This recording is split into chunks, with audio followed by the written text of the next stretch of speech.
Addition métapsychologique à la théorie des rêves. Sigmund Freud.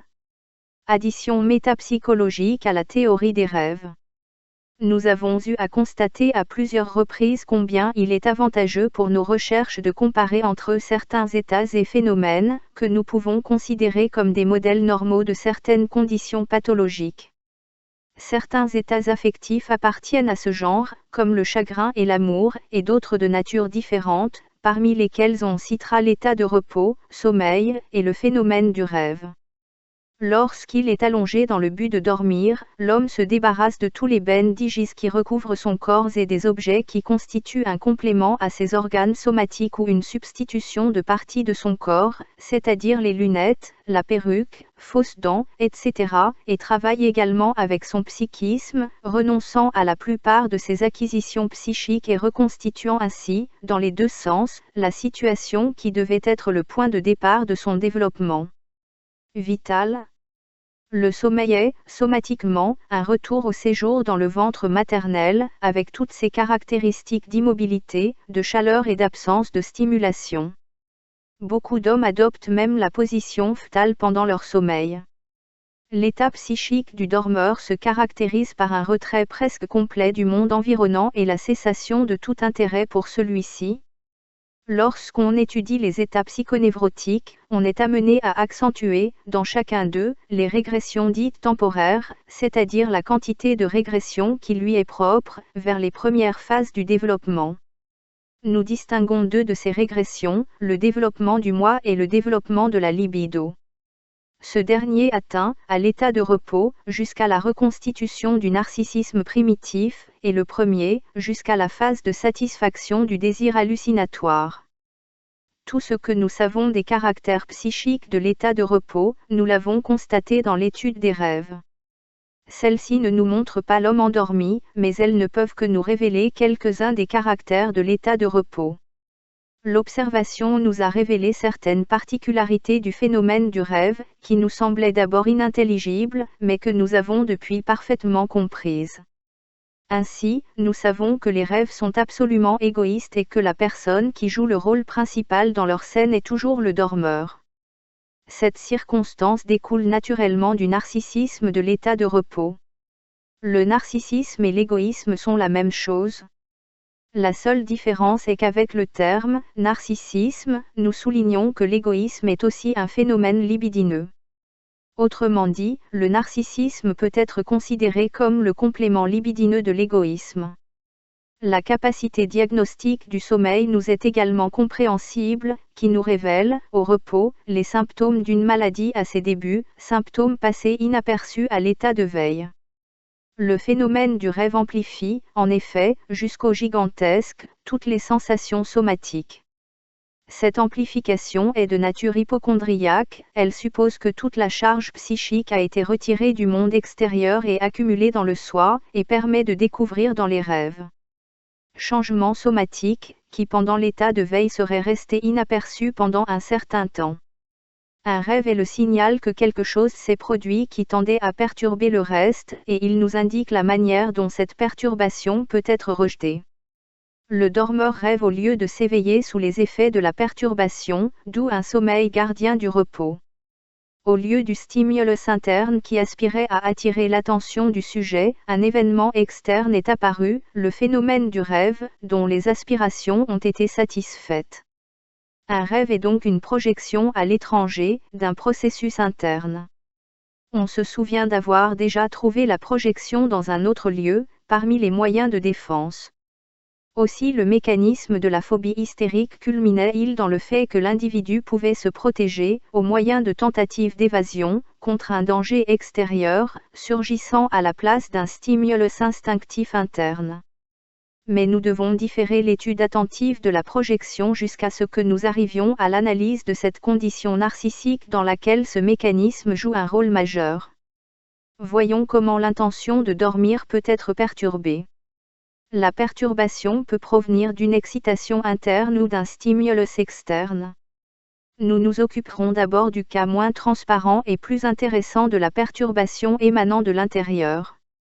L'expérience nous montre que les stimuli du rêve sont des restes du jour, des charges mentales qui ne se sont pas prêtées à la suppression générale des charges et ont conservé malgré cela une certaine mesure d'intérêt libidineux ou de toute autre nature. Ainsi, nous trouvons ici une première exception du narcissisme de l'état de repos, une exception qui donne lieu à la rêverie. Les restes du jour se présentent à nous dans l'analyse, comme des idées latentes de rêve, et nous devons les considérer, par leur nature et leur situation, comme des représentations préconscientes, appartenant au système PREC. L'élucidation ultérieure de la formation des rêves n'est pas sans certaines difficultés. Le narcissisme de l'état de repos signifie la suppression de la charge de toutes les représentations objectives, et à la fois de leur partie inconsciente et de leur partie préconsciente. Ainsi, lorsque nous constatons que certains restes du jour sont restés chargés, nous ne pouvons être enclins à admettre qu'ils ont acquis assez d'énergie pendant la nuit pour attirer l'attention de la conscience. Nous supposerons plutôt que la charge qu'ils conservent est beaucoup plus faible que celle qu'ils avaient pendant la journée. L'analyse nous épargne ici de nouvelles spéculations, nous montrant que ces restes diurnes doivent recevoir un renfort, émanant des sources instinctives inconscientes, pour émerger comme faiseurs de rêves. Cette hypothèse n'offre, dans un premier temps, aucune difficulté, puisqu'il faut supposer que la censure située entre le PREC et INC est grandement diminuée pendant le repos, par conséquent, la relation entre les deux systèmes est grandement facilitée. Cependant, une objection surgit ici que nous ne pouvons pas taire. Si l'état de repos narcissique a entraîné le retrait de toutes les charges de l'INC et du PREC, la théorie de la formation des rêves montre, ici, il s'agit là d'une contradiction évidente que nous ne pourrons surmonter qu'en modifiant notre hypothèse sur le narcissisme de l'état de repos. Cette hypothèse restrictive est également démontrée de manière irréfutable dans Démence précoce, et son contenu ne peut être que la partie refoulée du système INC n'obéit pas au désir de dormir émanant du moi, conserve sa charge, totalement ou fragmentairement, et conquiert, à la suite du refoulement, une certaine indépendance. Corrélativement, une certaine quantité d'efforts de refoulement, de la contre-charge, devrait être maintenue durant la nuit, afin d'éviter le danger instinctif, bien que l'occlusion de toutes les voies qui conduisent au développement de l'affection et de la motricité doivent diminuer considérablement le niveau de contre-charge nécessaire. Ainsi, nous décrirons de la manière suivante, la situation qui conduit à la formation des rêves, le désir de dormir tente de rétracter toutes les charges émanant du moi et de constituer un narcissisme absolu. Ce but ne peut être atteint qu'à moitié, puisque le système refoulé INC n'obéit pas au désir de dormir. Par conséquent, une partie de la contre-accusation doit également être maintenue, et la censure entre système INC et PREC. Il doit rester vigilant, mais pas autant que pendant la journée. Dans la sphère d'action du moi, tous les systèmes sont dépouillés de leurs charges. Plus les charges instinctives inconscientes sont fortes, plus le reste sera incomplet. Il y a aussi un cas extrême, où le moi abandonne son désir de dormir, parce qu'il se sent incapable de limiter les impulsions libérées pendant le sommeil, ou en d'autres termes, il renonce à dormir par peur de ses rêves. Plus tard, nous apprécierons dans toute sa large portée, l'hypothèse de la désobéissance des pulsions refoulées. Pour l'instant, nous nous bornerons à poursuivre notre examen de la formation des rêves. Comme deuxième exception au narcissisme, notons la possibilité susmentionnée que certaines des idées diurnes préconscientes résistent également et conservent une partie de leur charge. Les deux cas peuvent être, fondamentalement, identiques. La résistance des restes du jour peut dépendre de leur connexion, déjà existante à l'état de veille, avec des pulsions inconscientes. Mais quelque chose de moins simple peut aussi arriver, c'est que les restes diurnes, non totalement dépouillés de leur charge, soient liés à ce qui est refoulé, pendant l'état de repos, grâce à la plus grande facilité de communication entre les systèmes PREC et INC. Dans les deux cas, le même progrès décisif de la formation du rêve a lieu, c'est-à-dire que le désir de rêve préconscient est constitué, ce qui donne expression, avec le matériel des restes préconscients du jour, à l'impulsion inconsciente. Ce vu de rêve doit être distingué des restes de la journée. Il n'existait pas à l'état de veille et il peut déjà montrer le caractère irrationnel que tout inconscient manifeste lorsqu'on le traduit dans le conscient. Le souhait de rêve ne doit pas être confondu avec les sentiments facultatifs qui peuvent exister parmi les idées préconscientes, latentes, du rêve. Mais lorsque de tels désirs apparaissent intégrés dans le dit matériau, ils s'y associent, les intensifiant. Examinons maintenant les destinations ultérieures de cette impulsion optionnelle, représentative d'une tendance pulsionnelle inconsciente, qui s'est constituée, sous la forme d'un désir de rêve, fantasme exaucant le désir, dans le système PREC. Cette impulsion pouvait trouver sa satisfaction de différentes manières. Il pourrait suivre ce que nous considérons comme normal pendant l'éveil, c'est-à-dire passer du système PREC à la conscience, ou créer une décharge motrice directe, en contournant le système CC. Mais l'observation nous montre qu'elle suit une troisième voie, totalement inattendue. Dans le premier cas, cela deviendrait une idée délirante, dont le contenu serait l'accomplissement du souhait, mais cela n'arrive jamais pendant l'état de repos. Bien que nous soyons encore très peu familiarisés avec les conditions métapsychologiques des processus mentaux, nous pouvons peut-être déduire de ce fait que la décharge totale d'un système le rend insensible aux stimuli. Le second cas, celui de la décharge motrice directe, est à exclure par le même principe, puisque l'accès à la motricité échappe normalement à la censure de la conscience, mais il peut survenir, exceptionnellement, constituant un somnambulisme. Nous ne savons pas dans quelles conditions cette possibilité se présente et pourquoi elle est si peu fréquente. Mais ce qui se passe réellement dans les rêves est quelque chose d'aussi unique qu'imprévu. Le processus naît dans le PREC. Et intensifié par le système INC, elle prend un chemin régressif à travers le système INC, dans le sens d'une perception tendant vers la conscience. Cette régression est la troisième phase de la formation du rêve et nous la qualifions d'actualité, pour la différencier de la phase temporaire mentionnée ci-dessus. Les deux régressions ne coïncident pas nécessairement toujours, mais elles le font dans le cas présent. La régression de l'excitation de la PREC. Même la perception, à travers le système INC, est en même temps un retour à la phase hallucinatoire de réalisation du désir. À travers l'interprétation des rêves, nous apprenons comment s'opère la régression des restes diurnes préconscients dans la fabrication du rêve. Les idées sont transformées en images, principalement visuelles, c'est-à-dire que les représentations verbales sont réduites aux représentations objectives correspondantes, comme si tout le processus était dominé par la tendance à la représentabilité. Une fois la régression effectuée, il reste dans le système INC une série de charges de souvenirs objectifs sur lesquels agit le processus psychique primaire jusqu'à ce qu'il forme, par sa condensation et son déplacement, le contenu manifeste du rêve. Les représentations verbales existantes parmi les restes du jour ne sont pas traitées comme des représentations verbales et soumises aux effets de condensation et de déplacement, plus que lorsqu'elles constituent des résidus actuels et récents de perceptions et non une extériorisation de pensée. D'où l'affirmation développée dans notre interprétation des rêves et démontrée plus tard à l'évidence, que les mots et les phrases intégrés dans le contenu du rêve ne sont pas nouvellement formés mais imitent plutôt les mots prononcés le lendemain immédiatement précédent, ou, correspondant à des impressions reçues, pendant le même, dans la lecture, la conversation, etc. Le manque de fermeté avec lequel l'élaboration du rêve retient les représentations verbales est assez singulier, étant toujours prêt à changer certains mots pour d'autres, jusqu'à trouver cette expression qui offre de plus grandes facilités de représentation plastique. La différence décisive entre rêverie et schizophrénie nous est révélée ici.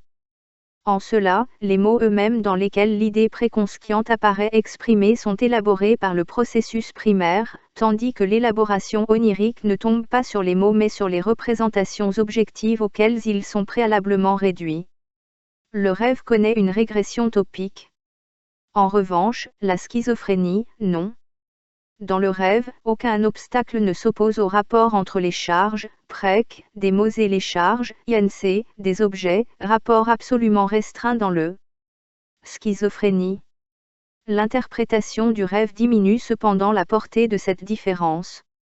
en nous dévoilant, dans son travail interprétatif, le parcours de l'élaboration des rêves, en explorant les chemins qui mènent des idées latentes aux éléments du rêve, en découvrant l'usage des équivoques verbales et en indiquant le mot pont, tendu entre divers secteurs de la matière, donne à l'interprétation du rêve une impression à la fois humoristique et schizophrénique, et fait oublier que toute opération verbale n'est, pour le rêve, qu'une préparation à la régression vers les objets. La fin du processus onirique consiste dans le fait que le contenu idéologique, transformé régressivement et converti en fantasme facultatif, devient conscient sous forme de perception sensorielle, transformation au cours de laquelle il reçoit l'élaboration secondaire à laquelle toute perception est soumise. On dit alors que le désir de rêve est halluciné, et sa réalisation trouve, comme telle hallucination, toute crédibilité. Cette dernière partie de la formation des rêves présente certains points obscurs, pour l'éclaircissement desquels nous allons comparer le rêve à des états pathologiques apparentés. La formation du fantasme facultatif et sa régression dans l'hallucination constituent les éléments les plus importants de la fabrication du rêve, mais ils ne lui sont pas exclusivement propres. Au contraire, on les retrouve également dans deux états pathologiques, dans la démence hallucinatoire aiguë, amentia, de Meiner, et dans la phase hallucinatoire de la schizophrénie.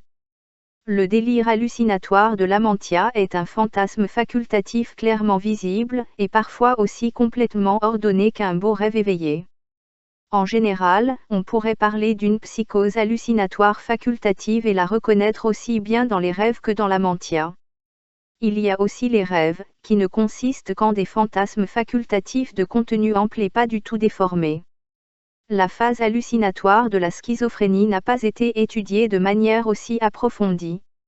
Elle semble être, en général, de nature composite, mais elle pourrait correspondre à une nouvelle tentative de restitution, qui tendrait à restituer la charge libidineuse aux représentations objectives. Les autres états hallucinatoires que nous observons dans diverses conditions pathologiques ne peuvent être intégrés dans ce parallèle, car nous manquons de notre propre expérience de ceux-ci et il nous est impossible d'utiliser celle des autres. La psychose hallucinatoire facultative, dans les rêves ou dans tout autre état, remplit deux fonctions qui ne sont pas du tout coïncidentes. Non seulement il fait prendre conscience des désirs cachés ou refoulés, mais il les représente comme accomplis et trouve une pleine crédibilité.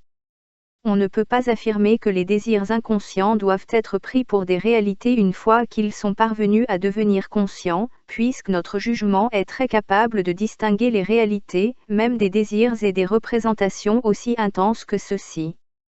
Au contraire, il semble justifié d'admettre que la croyance en la réalité est liée à la perception sensorielle.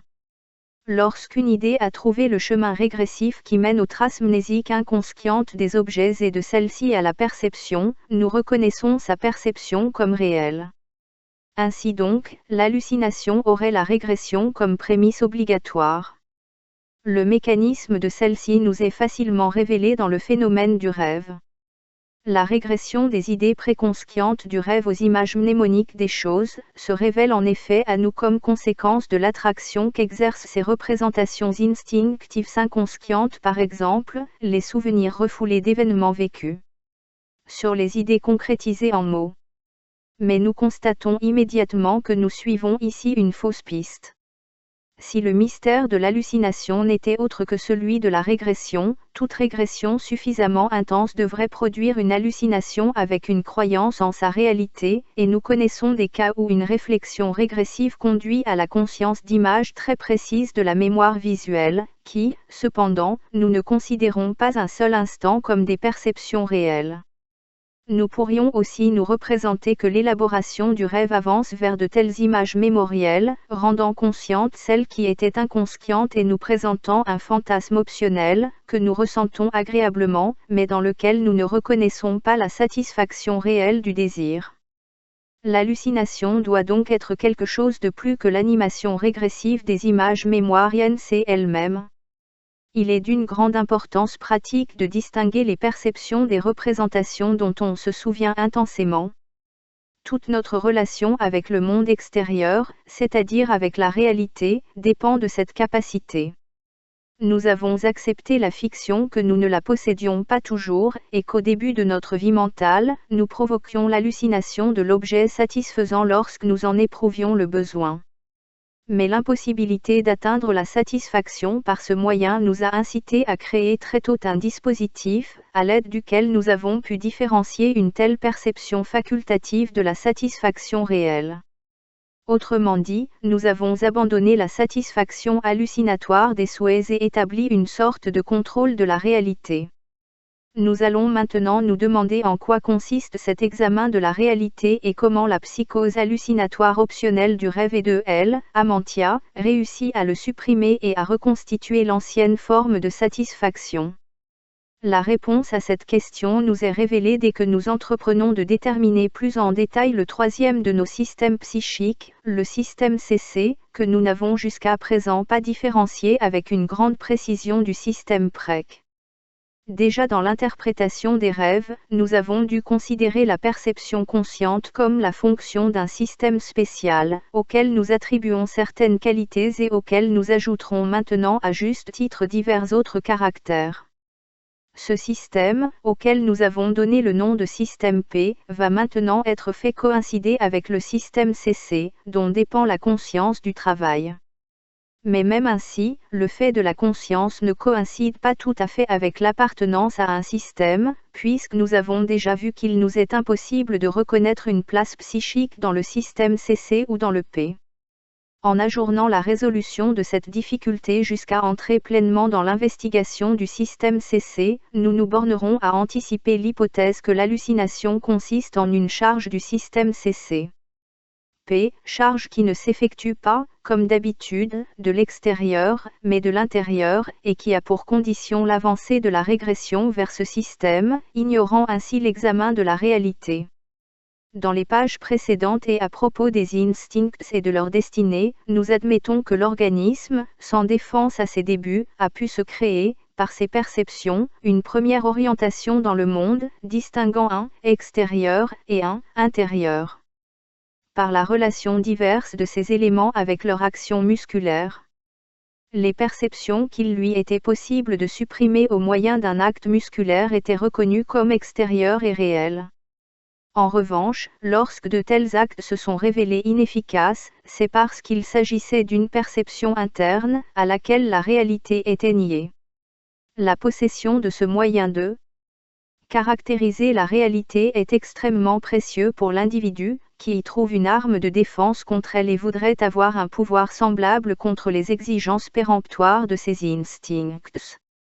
Pour cette raison, il s'efforce de projeter à l'extérieur ce qui, en son intérieur, est source de déplaisir. Cette fonction d'orientation dans le monde par la distinction d'un extérieur et un intérieur, il faut l'attribuer, exclusivement, au système. Ce système doit avoir une innervation motrice, au moyen de laquelle il vérifie si la perception peut ou non être supprimée. Le test de réalité n'a pas besoin d'être autre chose que cet appareil. Pour l'instant, nous ne pouvons rien dire de plus, car la nature et la fonction du CCL nous sont insuffisamment connues. L'examen de la réalité fait partie, comme la censure que nous connaissons déjà, des grandes institutions du soi. La laissant ainsi établie, nous espérons que l'analyse des affections narcissiques nous aidera à découvrir d'autres institutions de ce genre. D'autre part, la pathologie nous révèle déjà comment l'examen de la réalité peut être interrompu ou annulé, circonstance qui nous apparaît dans l'amantia ou la psychose facultative, plus clairement que dans les rêves. L'amantia est la réaction à une perte affirmée par la réalité, mais qui doit être refusée au soi, qui n'a pas pu la supporter. Dans ce cas, le je interrompt sa relation avec la réalité et retire au système des perceptions CC, sa charge, ou plutôt une charge dont la nature particulière fera encore l'objet d'investigation. Avec ce retrait de la réalité, son examen minutieux est interrompu et des fantasmes optionnels pleinement conscients et non réprimés peuvent entrer dans le système et sont reconnus comme une réalité plus satisfaisante. Amantia nous offre le spectacle intéressant d'une dissociation entre le moi et l'un de ses organes, celui précisément qui le servait le plus fidèlement et lui était le plus intimement lié. Ce qui dans l'empressement opère le refoulement, s'effectue dans le sommeil, par renoncement volontaire. L'état de repos ne veut rien savoir du monde extérieur et rétracte les charges des systèmes CC, PREC, INC tant que les éléments qui y sont intégrés obéissent au désir de dormir. Avec l'absence de charge du système CC, la possibilité d'un examen de la réalité cesse, et les excitations indépendantes de l'état de repos, qui prennent le chemin de la régression, la trouveront libre jusqu'au système CC, dans lequel elle passera par des faits incontestables. La psychose hallucinatoire de la démence précoce ne peut donc pas appartenir à ces symptômes initiaux, et n'apparaîtra que lorsque le moi du patient atteindra une telle décomposition que l'examen de la réalité n'empêchera plus le processus hallucinatoire. En ce qui concerne la psychologie des processus du rêve, nous concluons que toutes les caractéristiques essentielles du rêve sont déterminées par la condition de l'état de repos. Aristote avait raison de dire que le phénomène du rêve constituait l'activité mentale du dormeur. Prolongeant cette affirmation, nous dirons que le phénomène onirique est un résidu de l'activité mentale du dormeur, permis par le fait que l'établissement de l'état narcissique de repos n'est pas totalement atteint. Cela ne semble pas très différent de ce que les psychologues et les philosophes ont toujours affirmé, mais cela repose sur des opinions très différentes sur la structure et la fonction de l'appareil mental.